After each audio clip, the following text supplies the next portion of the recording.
if somebody has a series of events that have made them feel that they don't deserve money, what we can actually do is create a norm where money is chaotic, because it's almost a sense of learned helplessness, or we get familiar with that norm. So we might spend money in a way that isn't necessarily conducive to financial health, but it's because that's our comfort zone. The difficulty, the crawling to payday becomes that comfort zone. And then we almost get very comfortable with saying we'll be better next month, but then we go, oh, nah. Emma, so nice to meet you, and thank you for making the time to come and have this chat. Thank you so much for having me on, Nick. I'm excited for our chat. Same here, and it's worked out well that we're both in Melbourne on a Friday morning. Originally, when I booked it, it would have been a Thursday evening in New York for me. So works out well. I can, wake up, have my coffee, and have this chat with you, and timing worked well. Yeah, evening podcasts. I've done a lot of stuff remotely from the UK, and you're like, yeah, it will be fine to record at 11 p.m. And then you're like, oh, it doesn't work. It doesn't work, no. And that's why I always have to book them sort of 8 or 9 Australia time, which works out to be, 6 or 7 p.m. over there, which even then it's sort of pushing it a little bit, because you really, you think, like you're saying, you'll be okay doing it, but you don't realize how, you need to be present, and, if you're tired, you really can't focus on it properly. So it doesn't work. Yeah, it's true. I've definitely made the mistake of saying I'll get up at like 3 a.m. to run a workshop before and deeply regretted it every time. Oh my God. I've done the same thing. When I first moved to the US, I was like not good with managing my calendar, and I was doing talks in Australia, literally, 4 a.m. running a workshop online, and it got to a point where I said, I can't do this anymore. Yeah. I'm like, it's not good for your mental health. No. And you can't deliver it properly when you're that tired. No, and it's, I don't know, no matter how much like fake lighting you put in, I'm like, people can tell it's the middle of the night. I feel like nothing like natural light. Exactly, you can't go past natural light. So True. Anyone wanting to do a podcast, the advice we're giving is don't record at 3 a.m. Just some simple advice there. Yeah. So for our listeners, so they can just learn a bit more about you, do you mind just giving a background on yourself and the work you do? Yeah, sure. So my name's Emma. I'm a financial behaviour specialist, financial behaviour obsessive, I should say. I started out doing what I do, which is sort of creating finance education media online in about 2018, when I was sorting out my own finances. I'd kind of lived my life with my head in the sand about money. I'd always had intentions of being better, but I, deeply internalized this idea that I was just bad with money. I was just a spender. I just didn't earn enough. There was nothing I could do about it. It was just always going to be chaotic. And I started kind of working on that seriously around sort of 2017, 2018. And then I started documenting that online, because I'd sort of, there's that moment that happens in everyone's life where people start buying houses, and you're like, oh, this can't be the same. This can't be the same bank account that I'm operating in. And I kind of realized how many other people were struggling with this type of thing as well, but not talking about it, because money is one of those things that nobody teaches you, but you're supposed to be able to know. And money and shame are so deeply linked. And there's a unique type of shame reserved for things that we're supposed to be able to do, or we think we're supposed to be able to do. And something with as much of a taboo as money just wasn't being talked about so much. So I started talking about it online. I saw sort of where social media was going, and I thought, well, I'm learning about how to do, makeup tutorials on social media. I wonder if I could have educational money content in there as well. And that was sort of around the same time that money was starting to be talked about online, but it was still fairly new. And so I started doing that on Instagram in 2019, and I had a blog and everything. And yeah, it just kind of grew from there. In 2022, I wrote my first book, Good with Money, which is sort of my contribution to the financial my contribution to the personal finance literature, which is kind of a take on a standard money book that sort of takes you from A to B, but with a money psychology lens. The year before that, I'd gone back to uni to do some postgraduate study with a university in the US to study financial psychology, looking at why we do the things we do with money, why money is so emotional rather than mathematical. It's like 20% mathematical, the rest all happens up here. And so that was that was a really important project for me to kind of consolidate everything that I'd learned myself and everything I'd learned through my studies to put something out there that people could, read A to B, and it would meet them where they were at, where other books weren't. And a lot of people say that to me. They're like, yours is the only one that's spoken about, this specific part. A lot of money books, they touch on money mindset and relationship with money, but in a very small chapter at the beginning, and then it's very numbers heavy. What I was sort of seeing is that people needed something further back than that before they got to that next stage. So I did that, and that went really well. That was published in, I think, 6 different languages, which I never really expected. I was like, wow, why is Thailand translating my book? But apparently it's a global thing. Money crosses borders, and it doesn't matter your background. We all have to deal with it. And then more recently, I've been working on my second book, which is called The Wardrobe Project, which is a slight departure from what I was doing before, in that it's more in the sort of style adjacent space. But while it sounds like it's about, clothes and style, which it is, it's actually more about shopping and why we buy, and consumerism in the fashion industry, and the kind of deeply emotional relationship that a lot of women have with our wardrobes, and how it can keep us in a buying cycle, and keep us outsourcing our identity and our confidence to consumption. So that's what I've been working on lately. Interesting. And there's such a connection between our finances and mental health, and like you're talking about, it's something we're not taught about. We get thrown out into the world, and we're expected to be able to just work it out, and people don't share this information. So it's crazy, and it's a really difficult thing. And money, there's so many taboos with it, and so many things we hold on to, and so many fears that come around it, and it can be, I think it's more difficult than ever with where the world's at now, how expensive things are, and a lot of people can't even make ends meet, and I don't blame them. It's like, it's so hard. I don't even understand how some people are making ends meet with all of the different obstacles that are in place. And that's sort of where the mathematical and the emotional collide. A lot of people go, oh, it's all emotional, it's all what you do, and obviously, particularly in the current economy, that's not true. As you say, there's real difficulty out there.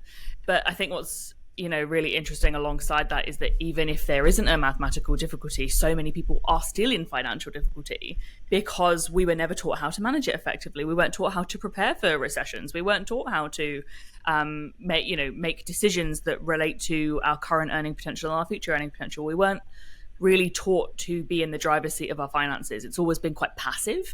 And then when difficulty comes along, we're not equipped with any tools, mental or mathematical, to deal with that. Yeah, that makes perfect sense. So you're saying there's a big emotional side to it, to how it affects it. Like there's a portion that's mathematical, but there's a part where the emotional side will affect our ability to make money and how we spend. Yeah, it affects kind of every part of money. I mean, yes, there's of course a mathematical side. If your rent is $500 and you have only been paid $300, you're not mindsetting your way out of that, no matter how many gurus will tell you that you can. That's an objective problem. But the subjective element sort of comes into everything that you have internalized about money since you were probably about 7 years old. A lot of our money beliefs, most of our money beliefs are actually formed, before we're 10. And that's observed from the world around us, the narratives that we absorb, the way that our parents behave with money, the things that we heard about money, and just the way that we observed something. It's not necessarily what we objectively experience, because we see this in siblings all the time. It's not whether you grew up rich or whether you grew up poor. It's, don't get me wrong, those things can definitely have a bearing, but with that mindset piece, it really comes down to the way that you perceived it and how you experienced that financial aspect. And yeah, like I said, with siblings, there can be 2 siblings that grow up in the exact same household with the exact same things provided for them, and one of them goes on to be a rampant saver who really struggles to spend money, and the other one goes on to really struggle with holding on to money and earning money, and there's a lot of like self-worth tied in with all of that stuff as well. So it's the way that they experienced it rather than what actually happened. A lot of parents will worry that they can't give their kids a healthy money mindset because they might be experiencing financial difficulty, but but you absolutely can, because it's all about how that is dealt with and how that is spoken about. It can be spoken about in a way that still sets them up with a positive mindset. It doesn't have to be, I have to have loads of money to be able to give my children a healthy money mindset. What often happens, and I think has happened for a lot of people experience it, if they didn't have the things they wanted or needed when they were growing up, they'll then over provide for their children, thinking that that will bridge the gap. But again, the way that that money is experienced, if you are giving them everything, but there's still a lot of conflict around money in the home, that's still going to impact their money mindset. It doesn't matter how much money they have. Even if they're finishing school and wandering into a trust fund, it doesn't necessarily mean they're going to have a healthy relationship with money, even if that mathematical piece is taken care of. It really comes down to, and look, the majority of us aren't finishing school and walking into a trust fund. The majority of people's parents are making it work, and then we're going and getting jobs, and we're dealing with the same, economic circumstances and the same, job availability and slow wage growth and all of those things. But it's the way that money is. It's the sort of collective relationship with money, the way that money is talked about, the way that the overall feeling in the home of money, all of that can transfer onto you from a young age, and then that sort of creates a blueprint for the way that you view everything else that happens with money. So if you have this relationship with money that's formed from a very young age, and then when you're 16, you get your first job and you find out that one of your colleagues is being paid more than you, or you go into the workplace and you really struggle to earn money where other people in your friendship group aren't so much, or you lose money, like you lose money on the street, or you lend money to a friend and they don't give it back. Any then objective negative experience with money, or positive, is then viewed through that lens. And so our mindset is sort of churning that story up into something we can understand. And so using that self-worth example that I touched on before, if there's something to do with not feeling deserving of money, or your self-worth around money and other things, if you then run into an experience like, oh, I'm not being paid as much as a coworker, or oh, I asked for a pay rise and my boss said no, for some people with a healthy money mindset, that might mean, well, maybe this job isn't right for me because my worth isn't being seen here. But for somebody else, it might be, oh my God, I'm not good enough. I'll never earn more money. I'm always going to struggle. And then you take that into your personal finances and the way you're spending and saving. And, particularly with spending, there's a lot of shame around spending. The traditional personal finance world will tell you that if you spend more than you earn, or if you don't know where your money's going, it's all because of you, and it's because there's something wrong with you. It's not entirely true. Sorry, not entirely true. It's not true at all. It's not true at all. What's actually happening there is, let's use the self-worth example again. If somebody has a series of events that have made them feel that they don't deserve money, what we can actually do is create a norm where money is chaotic, because it's almost a sense of learned helplessness, or we get familiar with that norm.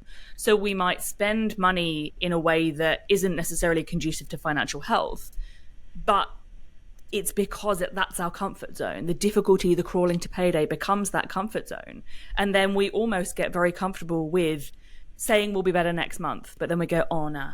And this was a cycle I was in for ages. I kept going, right, every single month I say I'm going to be better, and then I'm crawling to payday again because of various things, low income, but also the decisions I was making and the way that I was organizing my money. And that became the comfort zone. Every time I had an opportunity to go, oh, am I going to be better next month? The familiarity that my brain wanted to pull me back to was this state of chaos, because I knew that I could survive it, because you always do.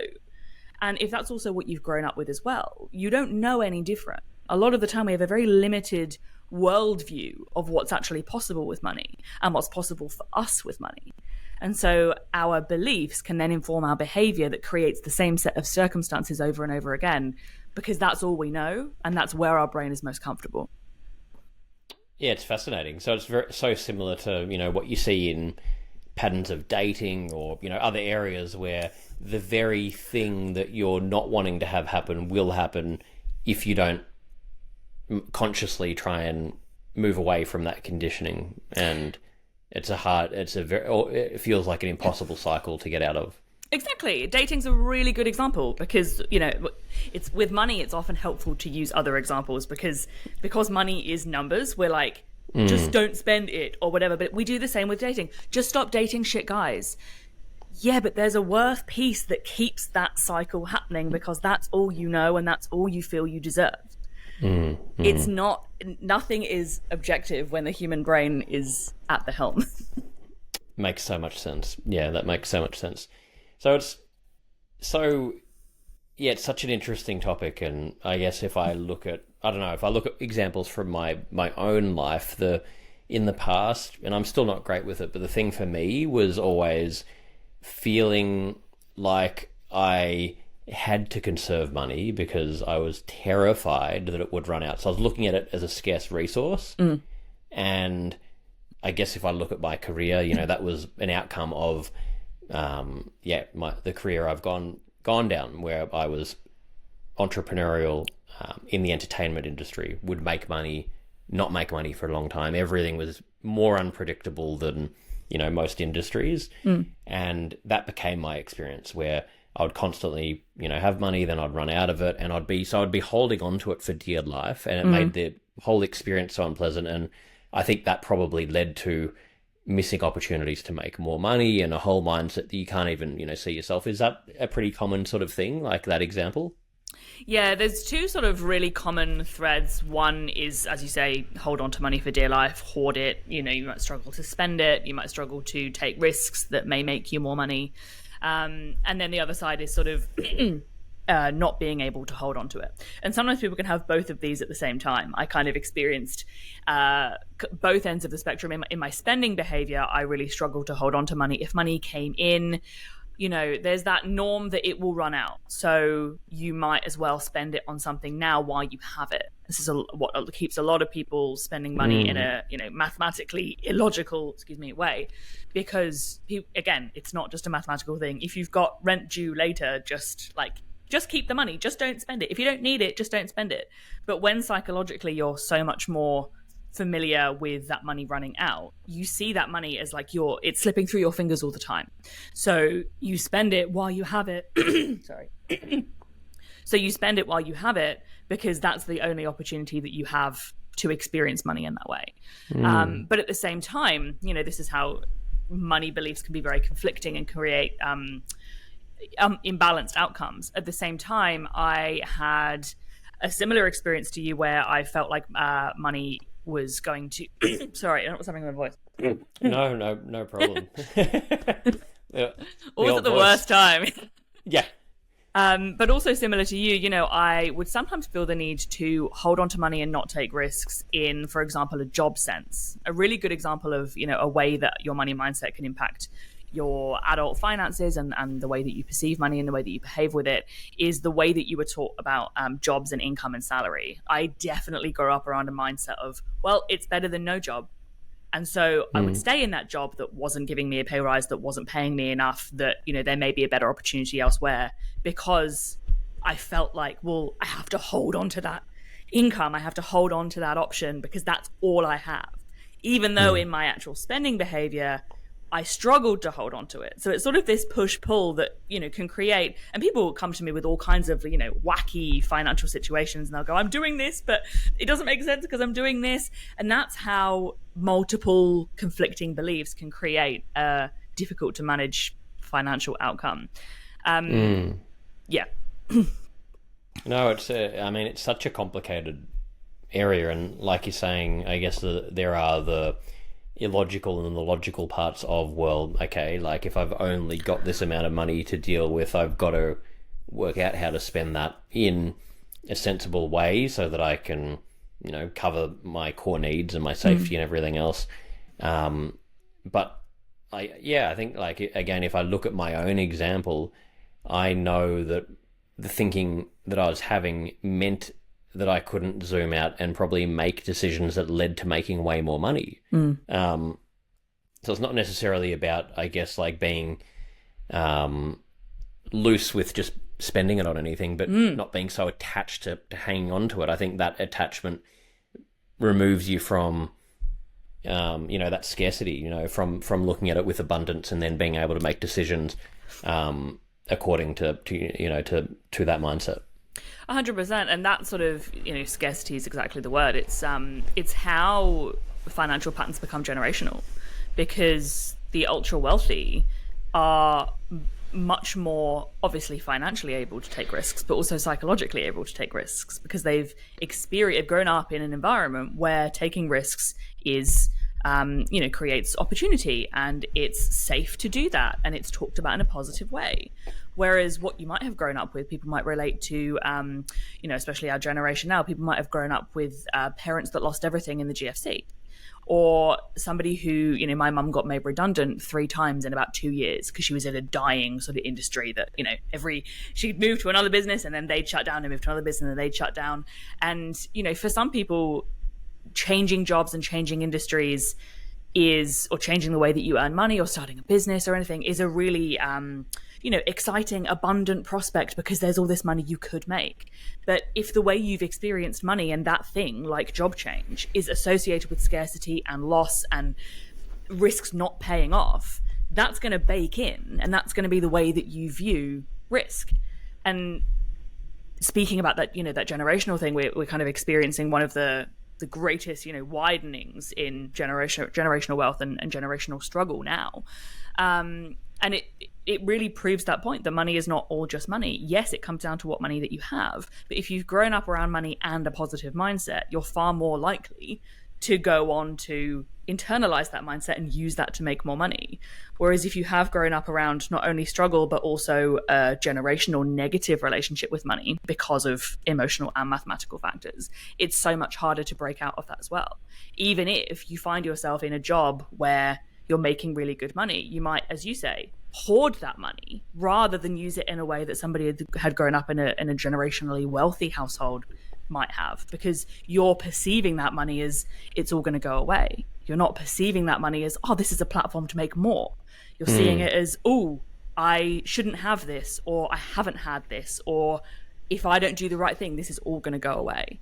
And that's really how the past plays such a big role in the way that we do everything today, but particularly manage money. And there's so many, I learned this when I was studying financial psychology. A lot of what they were talking about, I was like, it makes so much sense, because we're so curious now about our relationships and our behavior and our emotional regulation in a psychological sense outside of money. We're social media is full of pop psychology and people giving tips about how to understand yourself better.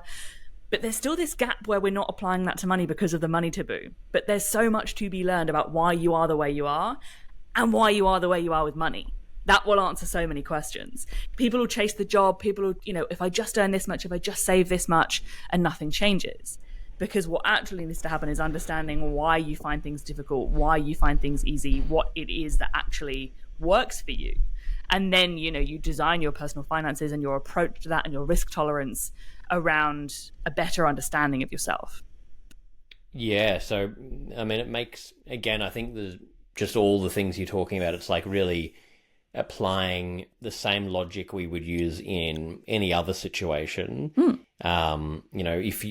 If whatever's going on deeper down is not fixed, no matter how much money you have, it's not going to, you can't hide away from the problem. You're going to need to go within. And again, if I look at my own example, my fear always was, okay, I've saved up all this money.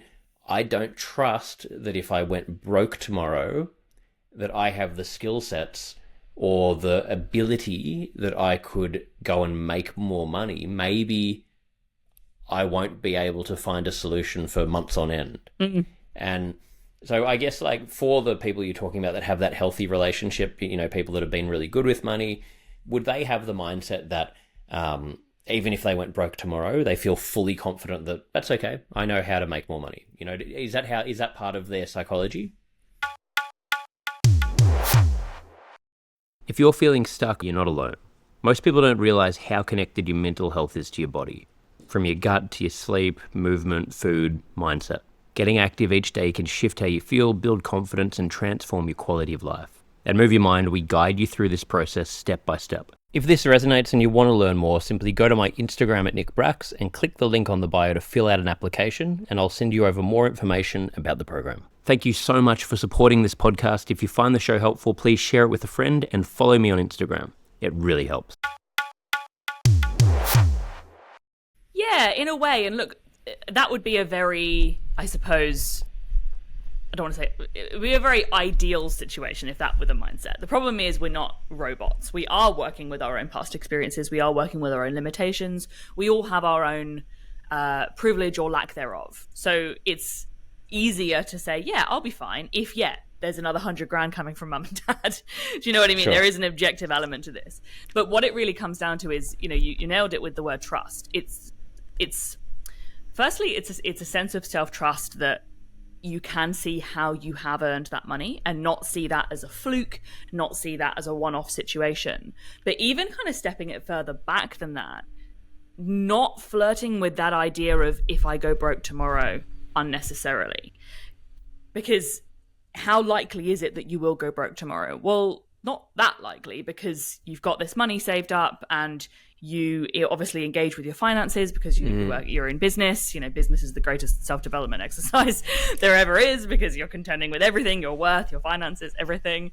But it's sort of, it's trusting what you would do if something did go wrong, but it's also learning to assess the likelihood of things going wrong and being able to manage your money and manage your life and set yourself up in a way that has tolerance for that, and understanding what that tolerance is. You might be in a position psychologically and mathematically where you wouldn't go and put all of your savings into a new business venture because that would be too much risk for you. But rather than going, I don't take on risk at all, obviously you're in business in some sense, you take on some sense of risk because it's not, a regular income with a stable paycheck and health insurance and all those things. There's a degree to which you will take on certain risks, and there are things that you do trust yourself with. And it's sort of what the brain does is it uses the things that we experience as evidence that our beliefs are true. So in this sense, if you were saying, I want to improve my money mindset, I'm worried I'm going to go broke tomorrow and I don't trust that I could get myself out of that. It's the same as we do in every other area of psychology. What does the evidence suggest? Is the evidence proving that you're likely to go broke tomorrow? Is the evidence suggesting that you won't be able to change your situation again? Really, I guess, looking into what is causing somebody to feel like the money that they have is all going to go away or is a fluke. This happens a lot, I think, when we pursue bringing in extra money without addressing the psychological component, because we can get to a point where we've made the money, but the beliefs are all the same. And they're actually even worse now because there's more to lose. And so we're more certain than ever that we're going to lose everything. So really questioning like where that is coming from, maybe the things that might have embedded that belief early on, and how that belief, most beliefs are irrational, about money. Sorry, I'll say that again. Most money beliefs do have an irrational component. That sounds insane. Most beliefs are irrational. A lot of beliefs are irrational, though. Yes. Most beliefs that relate to money do have an irrational component. And so really untangling, what is true, what is based on my experience, where am I extrapolating that experience to make it something that feels really scary? And there's a lot of things that intersect with the way that we earn. Like there's a worth piece. There's a, particularly if you're, and I experienced this myself, if you're living a financial life that is a departure or that's doing better than anybody before you in your life has ever done. I'm the first person in my family to ever have invested. I'm the first person in my family to have had a business. And it feels like I'm standing out on a ledge sometimes. And I'm like, what am I doing? I should run back to what feels safe. But it's understanding when you're having, when you're zooming in on this stuff, you can see that is an unhelpful belief. And then you can see how it might be driving behavior.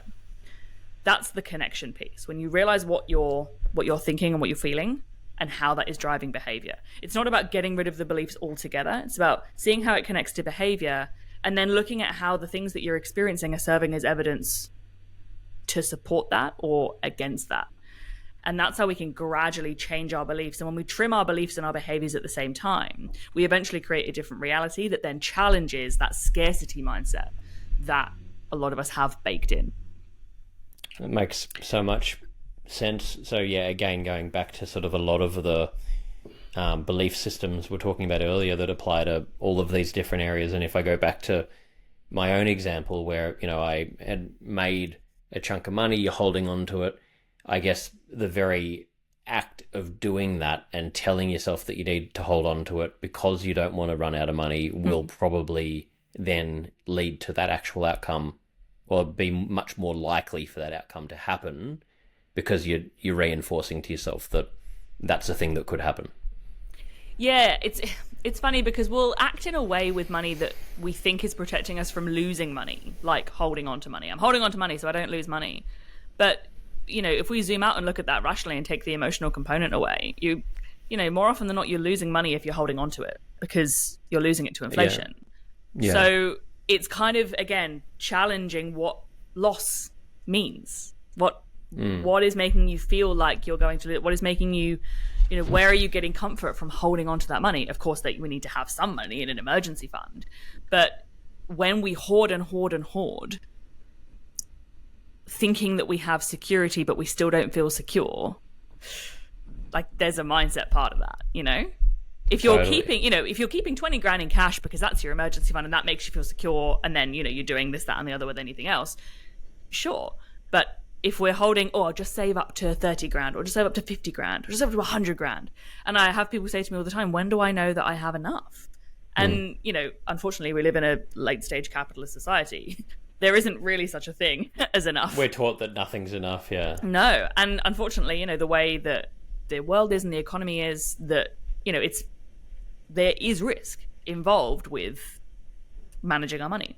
And, a lot of life, in every sense, with our health, a lot of life is just hoping that bad things don't go wrong, unfortunately. And it's not that we need to, that toxic positivity, nothing's going to go wrong, everything's going to be perfect, just do everything this robotic way that is, the most opportunistic, I suppose. But it's about establishing where your beliefs are creating irrational behaviors, like holding on to more money than you need and holding yourself back from other opportunities because you feel like it's all going to go away.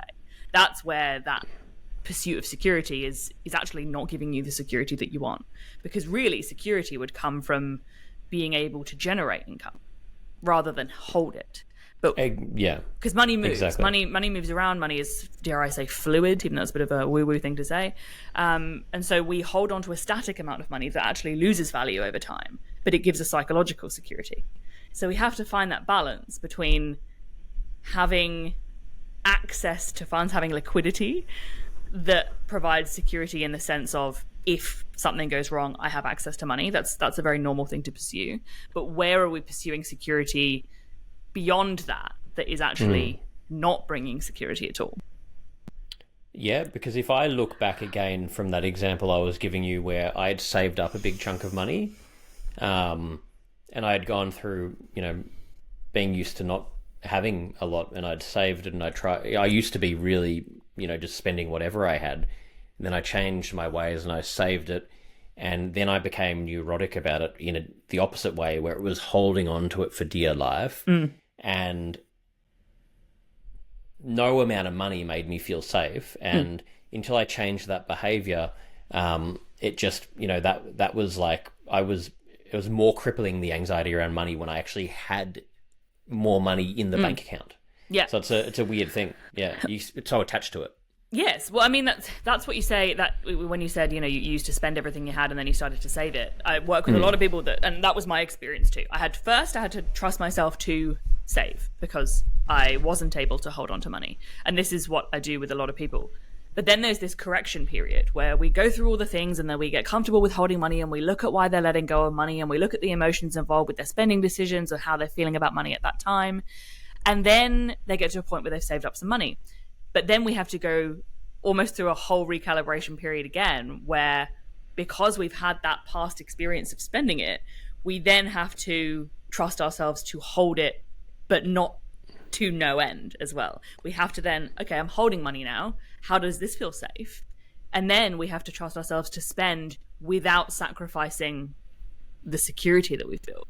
Because our only experience of spending money before has been in a way that creates chaos, that is something that you're not in control of, something that is, you're shamed for. A lot of people are shamed if they spend any money.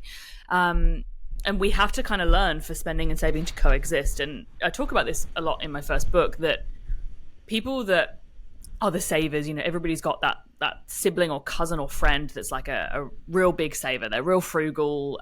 They never want to eat out. They really hold on to their money, and they say they're going to buy their house in cash or something absurd like that. And society celebrates that so much as being good with money. because there isn't an element of spending or enjoyment. When actually being good with money is being able to do both of those things. It's being able to save money and it's being able to spend money. Because if you're not spending money, what are you saving it for?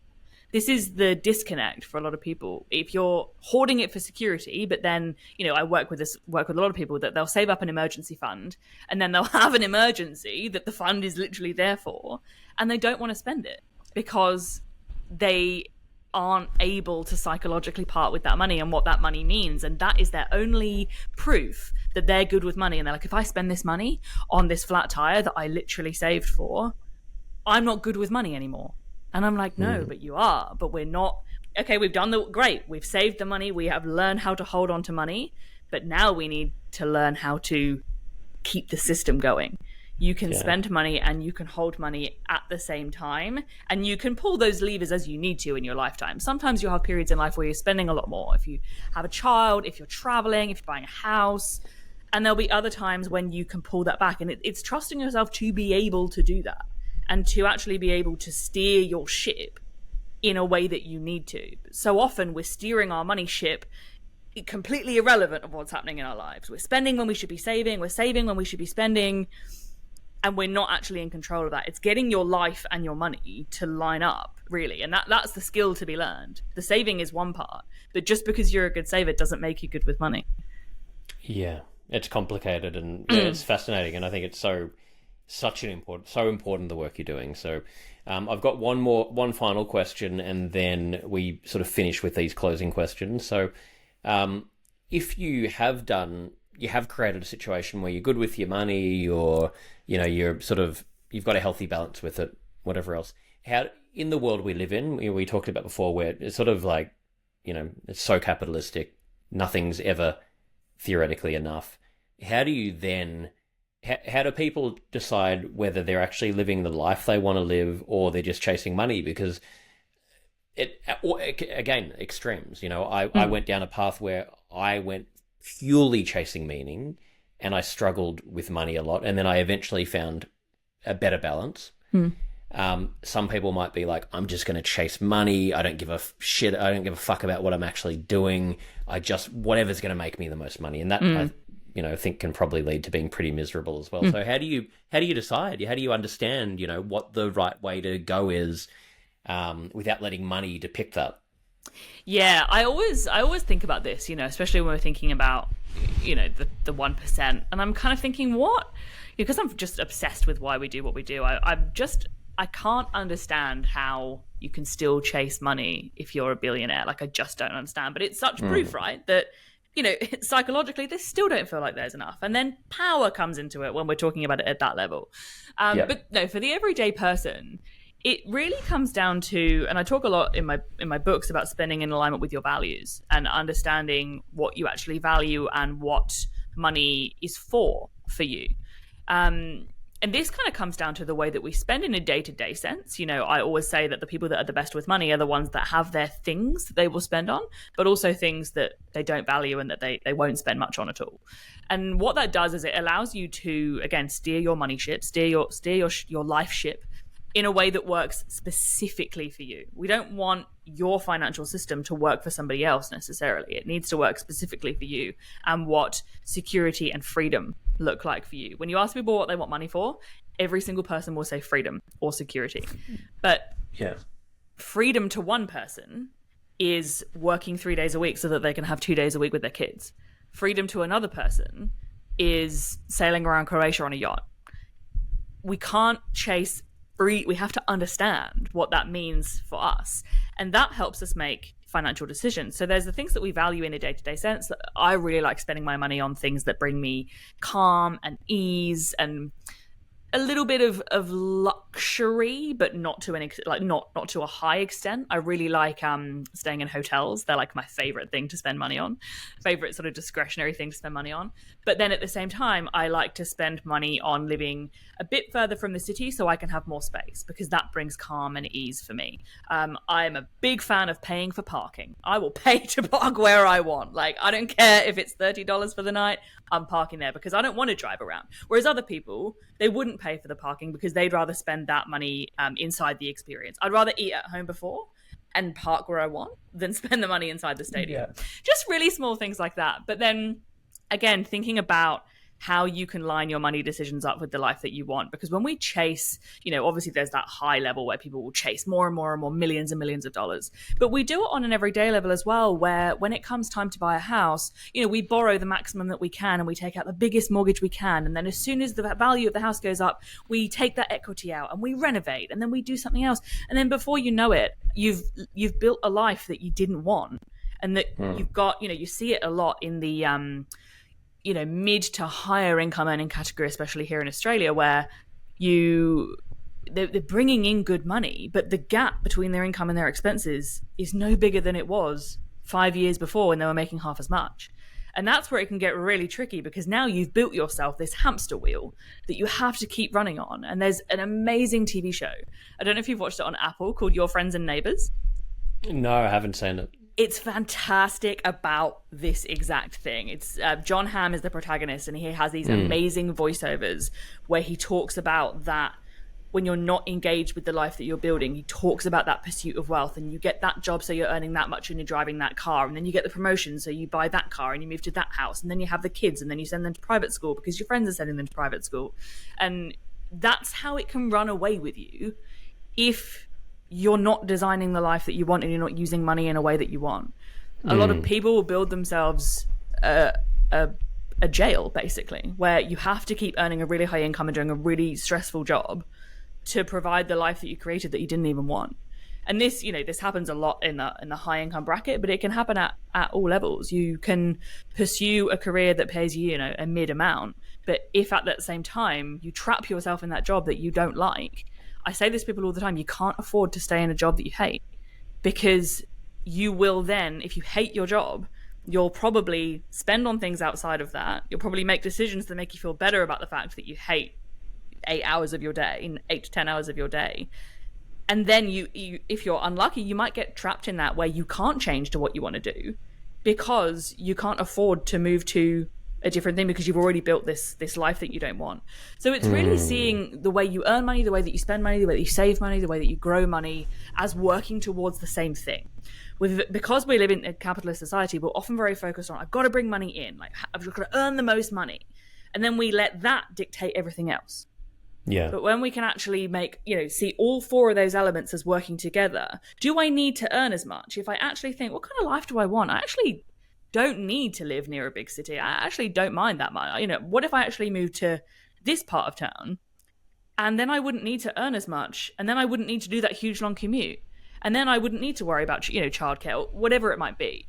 And everybody's situation is different, but it's really seeing all of those elements together rather than just pursuing the most money in your bank account or in your salary, on your paycheck. Rather than just pursuing that, thinking about what the run on of that is. And instead building your life kind of with those multiple elements rather than just from the top down. If you feel like you've lost control of your health physically or mentally, Move Your Mind is here to help you. We guide you through weight loss, lifestyle change, and resetting your mindset without any extremes or overwhelm. If this resonates and you want to learn more, simply go to my Instagram at Nick Brax and click the link on the bio to fill out an application, and I'll send you over more information about the program. Thank you for supporting the podcast. If you find this show helpful, please share it with a friend and follow me on Instagram. It really helps. It makes so much sense. So I think there's so much more. We might have to do a round two. It's so fascinating, and really, I guess like getting specific on what you really want and getting granular with that is, makes the way you've explained it there. It makes perfect sense why that's so important. So.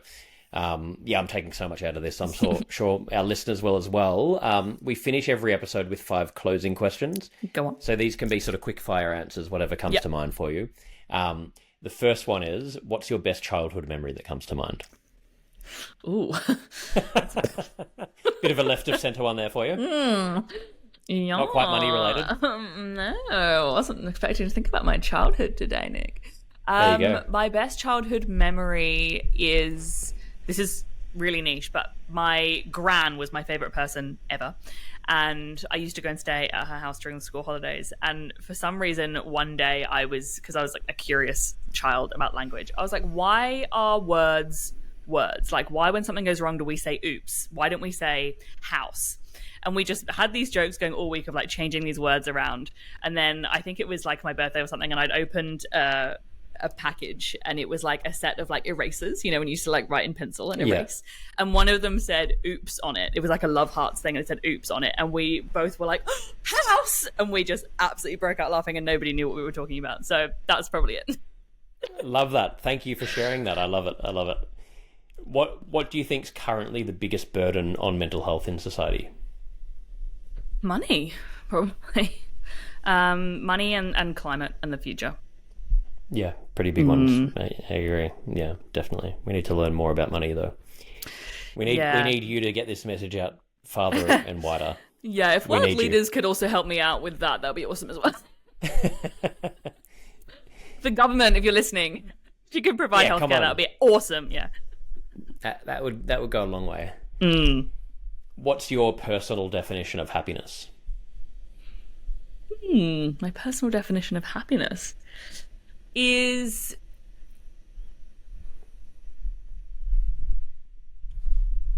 you can cut out this dead air. No, I like the suspense. For me, happiness, it's like I can't describe it as like a definition, but like a feeling of happiness is when I'm like sitting on my couch that I love, and like my cat is to one side of me and my husband is there, and I've got something really delicious I'm about to have for dinner, and we're going to watch something, you know when a new episode of your favorite show drops, like that's when I feel really content. So I suppose my definition of happiness is calm and contentment. Yeah, I love that. That's a great answer. If you could go back and give one piece of advice to your 18-year-old self, what would that be? Ooh, 18-year-old self. I would say you have a lot to unlearn, and it's okay to unlearn it.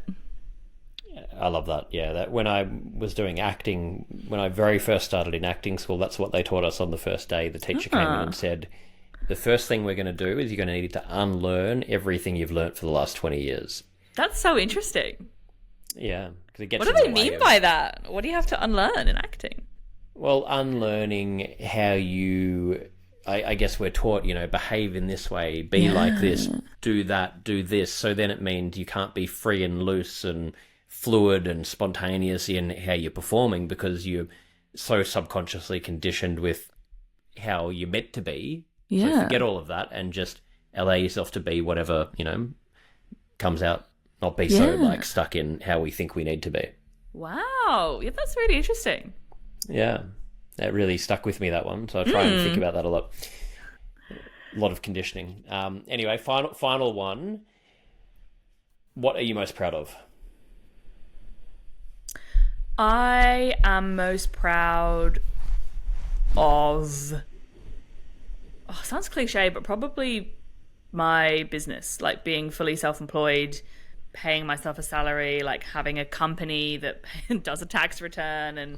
Like I said, I'm the first person in my family to have done anything like that. And there was an element of risk to that. And I had to take it on in a way that felt mathematically and psychologically comfortable to me. I side hustled in the evenings, and I did it really, really slowly. No overnight success. It took me 7 or 8 years of side hustling before I went full time.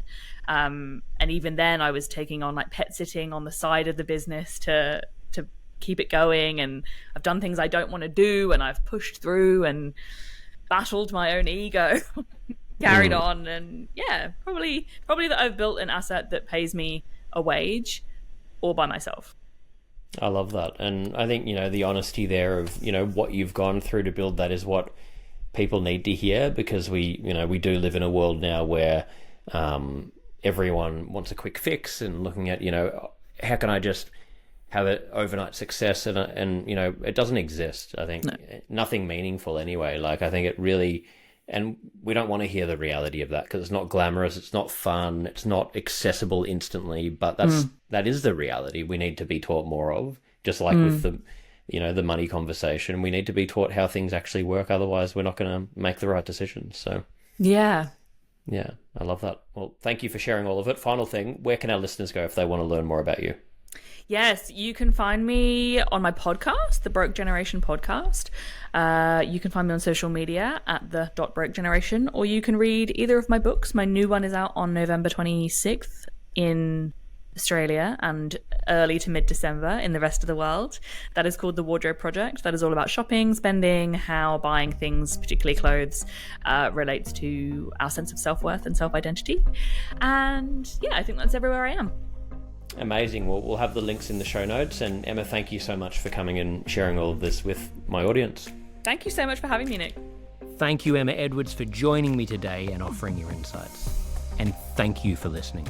I'd love to hear your thoughts on the episode and any suggestions for topics you'd like to hear about. Feel free to leave a comment or send me a DM. Your feedback is always appreciated. Please don't forget to click the subscribe button, leave a like or comment, share with your friends, and follow me on Instagram. It really makes a difference. Thank you so much.